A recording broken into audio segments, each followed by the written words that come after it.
12 ವರ್ಷ 165 ಲಕ್ಷ ಕೋಟಿ ರೂಪಾಯಿ ಸಾಲ. ಪಾಪರ್ ಆಗಿದೆಯಾ ಕೇಂದ್ರದ ಮೋದಿ ಸರ್ಕಾರ? ಆರ್ ಅಶೋಕ್ ವಿಜಯೇಂದ್ರ ಇದಕ್ಕೇನಂತೀರಾ? 10 ಅಲ್ಲ 20 ಅಲ್ಲ, ಮೋದಿ ದೇಶದ ಪ್ರಧಾನಿಯಾದ ಕಳೆದ 12 ವರ್ಷಗಳಲ್ಲಿ ದೇಶದ ಸಾಲ ಒಟ್ಟು 165 ಲಕ್ಷ ಕೋಟಿ ರೂಪಾಯಿ. ಹೀಗಂತ ಇತ್ತೀಚೆಗೆ ಸಿಎಂ ಸಿದ್ದರಾಮಯ್ಯ ವಿಧಾನಸೌಧದಲ್ಲಿ ವಾಗ್ದಾಳಿ ನಡೆಸಿದ್ರು. ಇದರ ಬೆನ್ನಲ್ಲೇ ಪೆಟ್ರೋಲ್, ಡೀಸೆಲ್, ಎಲ್ಪಿಜಿ ಗ್ಯಾಸ್ ಸೇರಿದಂತೆ ಅಗತ್ಯ ವಸ್ತುಗಳ ಬೆಲೆಗಳನ್ನು ಗಗನಕ್ಕೇರಿಸುತ್ತಿರೋ ಮೋದಿ ಸರ್ಕಾರದ ಖಜಾನೆಯಲ್ಲಿ ಹಣನೇ ಇಲ್ವಾ? ಪದೇ ಪದೇ ಸಿದ್ದರಾಮಯ್ಯ ಸರ್ಕಾರ ಪಾಪರ್ ಆಗಿದೆ ಅಂತಿದ್ದ ಆರ್ ಅಶೋಕ್ ಅವರ ಮಾತಿನಂತೆ ಈಗ ಕೇಂದ್ರದ ಮೋದಿ ಸರ್ಕಾರ ಕೂಡ ಪಾಪರ್ ಆಗಿದೆಯಾ? ಇದೇ ಕಾರಣಕ್ಕೆ ಮೋದಿ ದೇಶದ ಜನರಿಗೆ ತ್ಯಾಗದ ಕರೆ ಕೊಟ್ರ? ಆ ಕುರಿತ ಇನ್ಸೈಡ್ ಮಾಹಿತಿಯನ್ನ ಬಿಚ್ಚಿಡ್ತೇವೆ. ಆದ್ರೆ ಅದಕ್ಕಿಂತ ಮೊದಲು ಹಲೋ ಕನ್ನಡ ಯೂಟ್ಯೂಬ್ ಚಾನಲ್ ಅನ್ನ ಸಬ್ಸ್ಕ್ರೈಬ್ ಮಾಡ್ಕೊಳ್ಳಿ. ಹಾಗೇನೇ ಪಕ್ಕದಲ್ಲಿರೋ ಬೆಲ್ ಬಟನ್ ಅನ್ನು ಪ್ರೆಸ್ ಮಾಡಿ. ಸಿದ್ದರಾಮಯ್ಯನವರ ಸರ್ಕಾರ ಪಾಪರ್ ಆಗಿದೆ. ಗ್ಯಾರಂಟಿಗಳಿಗೆ ಹಣ ಹೊಂದಿಸೋದಕ್ಕಾಗ್ತಿಲ್ಲ. ಇನ್ನ ರಾಜ್ಯದಲ್ಲಿ ಅಭಿವೃದ್ಧಿ ಕೆಲಸಗಳು ಎಲ್ಲಿಂದ ಆಗಬೇಕು? ಹೀಗಂತ ಮಾತೆತ್ತಿದ್ರೆ ಸಾಕು ಕರ್ನಾಟಕ ವಿಪಕ್ಷ ನಾಯಕ ಆರ್ ಅಶೋಕ್ ಮತ್ತು ಬಿಜೆಪಿ ರಾಜ್ಯಾಧ್ಯಕ್ಷ ಬಿ.ವೈ. ವಿಜಯೇಂದ್ರ ಮಾಧ್ಯಮಗಳ ಮುಂದೆ ನಿಂತು ಇದೇ ರಾಗ ಹಾಡ್ತಿರ್ತಾರೆ. ಕಾಂಗ್ರೆಸ್ ಸರ್ಕಾರ ದಿವಾಳಿಯಾಗಿದೆ ಅಂತ ಪದೇ ಪದೇ ಟೀಕಿಸೋ ಆರ್ ಅಶೋಕ್ ಅವರೇ, ಈಗ ನಿಮಗೊಂದು ಪ್ರಶ್ನೆ. ಪದೇ ಪದೇ ಇಂಧನ ಬೆಲೆ ಏರಿಸ್ತಾ ದೇಶದ ಜನರ ಮೇಲೆ ಹೊರೆ ಹಾಕ್ತಿರೋ ಕೇಂದ್ರದ ಮೋದಿ ಸರ್ಕಾರ ಕೂಡ ಪಾಪರ್ ಆಗಿದೆಯಾ? ಹೀಗ್ಯಾಕೆ ನೀವು ಬಾಯ್ ಬಿಡ್ತಿಲ್ಲ ಅಂತೇಳಿ ಜನಸಾಮಾನ್ಯರು ಪ್ರಶ್ನೆ ಮಾಡ್ತಿದ್ದಾರೆ. ಹೌದು ವೀಕ್ಷಕರೇ, ಇವತ್ತು ದೇಶದ ಜನಸಾಮಾನ್ಯರು ಕೇಳಲೇಬೇಕಾದ ಪ್ರಶ್ನೆ ಇದು.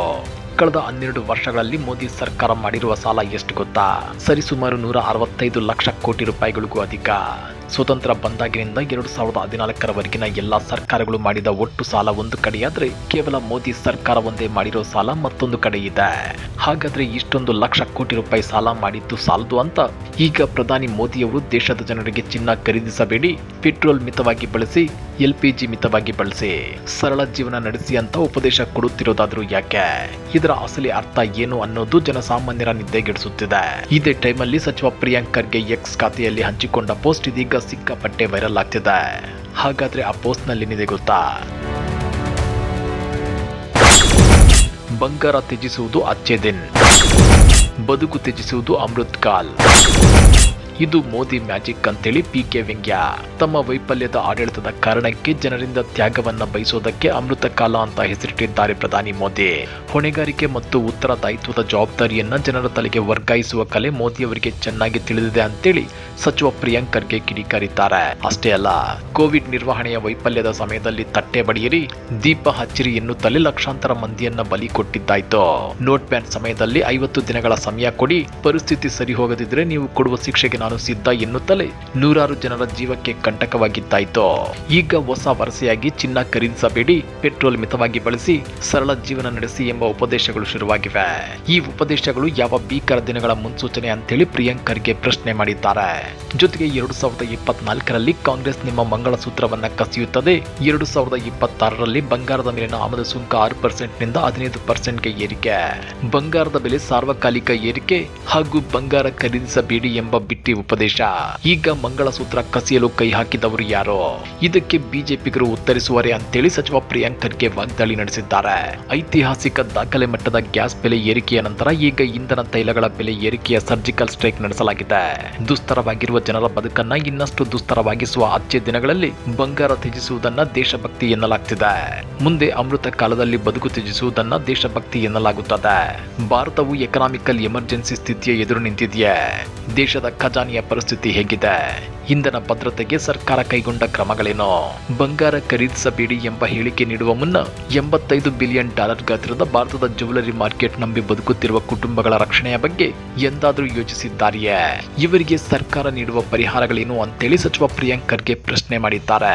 ಈ ಎಲ್ಲದರ ಬಗ್ಗೆ ಪ್ರಧಾನಿಯವರು ಶ್ವೇತಪತ್ರ ಹೊರಡಿಸಲಿ, ಇಲ್ಲವೇ ವಿಶೇಷ ಅಧಿವೇಶನ ಕರೆದು ಚರ್ಚಿಸಲಿ, ಅಥವಾ ಪತ್ರಿಕಾಗೋಷ್ಠಿಯನ್ನಾದರೂ ನಡೆಸಿ ನೈಜ ಪರಿಸ್ಥಿತಿಯನ್ನ ತಿಳಿಸಲಿ ಅಂತ ಆಗ್ರಹಿಸಿದ್ದಾರೆ. ಇದೆಲ್ಲದರ ಮಧ್ಯೆ ಈಗ ಸಾರ್ವಜನಿಕರು ಬಿಜೆಪಿ ನಾಯಕರನ್ನ ಕೇಳ್ತಿರೋದು ಇದನ್ನೇ.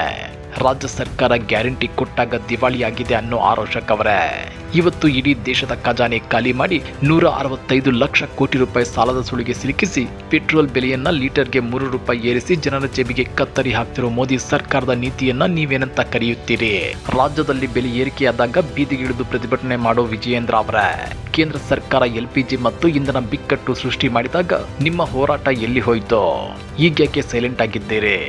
ದೇಶದ ಜನರಲ್ಲಿ ಬಂಗಾರ ಖರೀದಿಸಬೇಡಿ, ಪೆಟ್ರೋಲ್ ಮಿತವಾಗಿ ಬಳಸಿ, LPG ಮಿತವಾಗಿ ಬಳಸಿ, ಸರಳ ಜೀವನ ನಡೆಸಿ ಅಂತ ಉಪದೇಶ ಕೊಟ್ಟಿರೋ ಪ್ರಧಾನಿ ಮೋದಿ ಅವರು ಬಿಜೆಪಿ ಅಧಿಕಾರದಲ್ಲಿರುವ ವಿವಿಧ ರಾಜ್ಯಗಳಲ್ಲಿ ಘೋಷಿಸಿರೋ ಉಚಿತ ಗ್ಯಾರಂಟಿಗಳನ್ನು ನಿಲ್ಲಿಸಲಿ, ನಮ್ಮ ಕೈಯಲ್ಲಿ ಹಣ ಒದಗಿಸಲು ಸಾಧ್ಯವಾಗ್ತಿಲ್ಲ ಅಂತೇಳಿ ಘೋಷಣೆ ಮಾಡಲಿ, ಅದು ಬಿಟ್ಟು ಜನರಲ್ಲಿ ತ್ಯಾಗ ಮಾಡಿ ಅಂತ ಕೇಳ್ಕೊಳ್ತಿರೋದು ಎಷ್ಟು ಸರಿ ಅಂತೇಳಿ ಜನಸಾಮಾನ್ಯರು ಪ್ರಶ್ನೆ ಮಾಡ್ತಿದ್ದಾರೆ.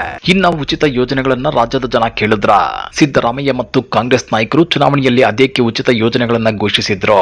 ಈ ಯೋಜನೆಗಳಿಂದ ಕರ್ನಾಟಕ ಪಾಪರಾಗುತ್ತೆ ಅಂತೆಲ್ಲ ಪುಂಗುತ್ತಿದ್ದ ಬಿಜೆಪಿ ನಾಯಕರೇ ಇದೀಗ ಬಿಜೆಪಿ ಅಧಿಕಾರ ಹಿಡಿದಿರೋ ಹಲವು ರಾಜ್ಯಗಳಲ್ಲಿ ಉಚಿತ ಯೋಜನೆಗಳನ್ನ ಘೋಷಿಸಿದ್ದೇಕೆ? ಹಾಗಾದ್ರೆ ಆ ರಾಜ್ಯಗಳು ಆರ್ಥಿಕವಾಗಿ ದಿವಾಳಿ ಆಗ್ತಾವೆ ಅನ್ನೋ ಪರಿಜ್ಞಾನ ಕೇಂದ್ರದ ಬಿಜೆಪಿ ನಾಯಕರಿಗಿರ್ಲಿಲ್ವಾ? ಈಗ ಒಂದು ಕಡೆ ಬಿಜೆಪಿ ಅಧಿಕಾರದಲ್ಲಿರೋ ರಾಜ್ಯಗಳಲ್ಲಿ ಉಚಿತ ಯೋಜನೆಗಳನ್ನ ಕೊಟ್ಟು ಅಂದ್ರೆ ಮಹಿಳೆಯರಿಗೆ ಮಾಸಿಕ 2,000 ರೂಪಾಯಿ ಹಣ, ಉಚಿತ ಗ್ಯಾಸ್ ಸಿಲಿಂಡರ್ಗಳು ಇತ್ಯಾದಿಗಳನ್ನ ಬಿಜೆಪಿ ನಾಯಕರು ಅದೇಕೆ ಕೊಡ್ತಿದ್ದಾರೆ? ಹೀಗೆ ಒಂದು ಕಡೆ ಉಚಿತ ಯೋಜನೆಗಳನ್ನ ಜಾರಿಗೆ ತಂದು ಮತ್ತೊಂದು ಕಡೆ ಮೋದಿ ದೇಶದ ಜನರಲ್ಲಿ ಚಿನ್ನ ಖರೀದಿಸಬೇಡಿ, ಪೆಟ್ರೋಲ್ ಮಿತವಾಗಿ ಬಳಸಿ ಅಂತ ಉಪದೇಶ ಕೊಡೋದು ಎಷ್ಟು ಸರಿ? ಇನ್ನ ಪೆಟ್ರೋಲ್ ಡೀಸೆಲ್ ಬೆಲೆ ತಲಾ 3 ರೂಪಾಯಿ ಮತ್ತು CNG ಬೆಲೆ 2 ರೂಪಾಯಿ ಏರಿಕೆಯಾಗಿದ್ದು, ಇದರ ಬೆನ್ನಲ್ಲೇ ಕೇಂದ್ರ ಸರ್ಕಾರದ ವಿರುದ್ಧ ಕಾಂಗ್ರೆಸ್ ವಾಗ್ದಾಳಿ ನಡೆಸಿದೆ. ಈ ಕುರಿತು ಸಾಮಾಜಿಕ ಜಾಲತಾಣ X ನಲ್ಲಿ ಪೋಸ್ಟ್ ಮಾಡಿರುವ ಕಾಂಗ್ರೆಸ್ ಪ್ರಧಾನಮಂತ್ರಿ ನರೇಂದ್ರ ಮೋದಿ ಅವರನ್ನ ಮೆಹಂಗೈ ಮ್ಯಾನ್ ಅಂತ ಟೀಕಿಸಿದೆ. ಚುನಾವಣೆಗಳು ಮುಗಿದಿವೆ, ಮೋದಿ ಅವರ ಚೇತರಿಕೆ ಪ್ರಾರಂಭವಾಗಿದೆ.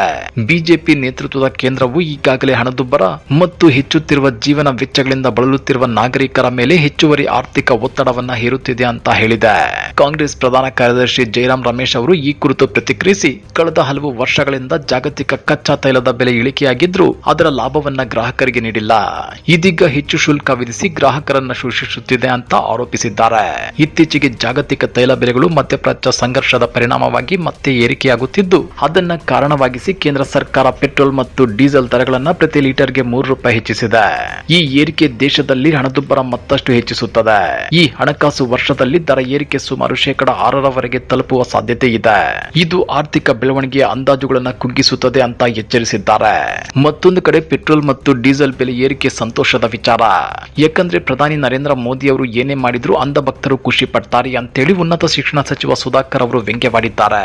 ಮೊನ್ನೆ ಚಿನ್ನ ಖರೀದಿ ಮಾಡಬೇಡಿ ಅಂದಾಗ ಸಪೋರ್ಟ್ ಮಾಡಿದ್ರು, ವಾಹನ ಬಳಸಬೇಡಿ ಅಂದಾಗ ಓಡಾಡಲ್ಲ ಅಂದ್ರು. ಮೋದಿ ಅವರು ಹೇಳೋದನ್ನ ಎಲ್ಲಾ ಕಡೆ ಕೇಳ್ತಾರೆ ಅಂತೇಳಿ ಟಾಂಗ್ ಕೊಟ್ಟಿದ್ದಾರೆ. ಜೊತೆಗೆ ಪ್ರಧಾನಿ ಮೋದಿ ಅವರು ಜನಸ್ನೇಹಿ ಆಡಳಿತ ಕೊಡುತ್ತಿದ್ದಾರೆ ಅಂತ ಹೇಳಿದ್ರು. ಈಗ ಪೆಟ್ರೋಲ್ ಮತ್ತು ಡೀಸೆಲ್ ಬೆಲೆ ಏರಿಕೆ ಆಗಿರೋದಕ್ಕೆ ಅಂಧ ಭಕ್ತರಿಗೆಲ್ಲ ಸಂತೋಷವಾಗಿದೆ ಅಂತೇಳಿ ಲೇವಡಿ ಮಾಡಿದ್ದಾರೆ. ದೇಶ ಆರ್ಥಿಕ ಬಿಕ್ಕಟ್ಟಿನಲ್ಲಿದೆ ಅನ್ನೋದು ನಿಜ. ಆದ್ರೆ ಆ ಬಿಕ್ಕಟ್ಟಿಗೆ ಕಾರಣ ಜನರ ದುಂದು ವೆಚ್ಚವಲ್ಲ, ಬದಲಾಗಿ ಸರ್ಕಾರದ ಕಳಪೆ ನೀತಿಗಳು ಮತ್ತು ತಪ್ಪು ವಿದೇಶಾಂಗ ನಿರ್ಧಾರಗಳು. ದೇಶದ ಆರ್ಥಿಕತೆಯನ್ನ ಸುಧಾರಿಸಬೇಕಾದ ಪ್ರಧಾನಿಗಳು ಜವಾಬ್ದಾರಿಯನ್ನ ಜನರ ಹೆಗಲಿಗೆ ಹಾಕಿ ಸರಳ ಜೀವನ ಮಾಡಿ ಅಂತ ಪಾಠ ಮಾಡುತ್ತಿರುವುದು ಎಷ್ಟು ಸರಿ? ರಾಜ್ಯ ಸರ್ಕಾರ ಪಾಪರಾಗಿದೆ ಅನ್ನೋ ಬಿಜೆಪಿ ನಾಯಕರು ಕೇಂದ್ರದ ಈ ಸ್ಥಿತಿಗೆ ಏನಂತ ಉತ್ತರ ಕೊಡ್ತಾರೆ? ಕಮೆಂಟ್ ಮಾಡಿ, ವಿಡಿಯೋ ಲೈಕ್ ಮಾಡಿ, ಶೇರ್ ಮಾಡಿ. ಇಂಥ ಮತ್ತಷ್ಟು ರೋಚಕ ರಾಜಕೀಯ ಸುದ್ದಿಗಳನ್ನ ಮಿಸ್ ಮಾಡದೆ ನೋಡಬೇಕು ಅಂದ್ರೆ ಹಲೋ ಕನ್ನಡ ಯೂಟ್ಯೂಬ್ ಚಾನಲ್ ಅನ್ನ ಸಬ್ಸ್ಕ್ರೈಬ್ ಮಾಡ್ಕೊಳ್ಳಿ.